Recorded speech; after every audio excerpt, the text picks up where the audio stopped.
Well, it looks like the possibility of creating a new city in Northwest Florida won't even make it to the ballot after a state legislator says a consultant hired to do a study made a huge mistake. As WKRG News 5's Cody Long reports, if the proposal made it to the ballot and passed, Perdido area residents would have to pay an extra $300 in taxes.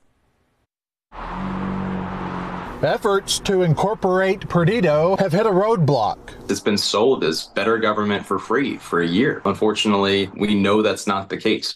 A group called We Are Perdido hired BJM Consulting to conduct a feasibility study. State Representative Alex Andrade took a look at the study and found that it overestimated revenues. It was a massive, glaring flaw, a huge mistake by their consultant.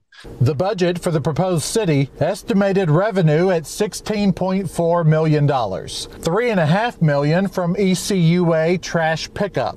But Andrade says ECUA is a separate entity that doesn't collect franchise fees or taxes. I confirmed with the Florida Department of Revenue that that would not count towards their revenue. They obviously wouldn't be collecting it themselves. It wouldn't count towards their taxes to be entitled to get sales tax, which is another $3 million from the state. That changes the projected revenue from more than $16 million to less than $10 million in year one.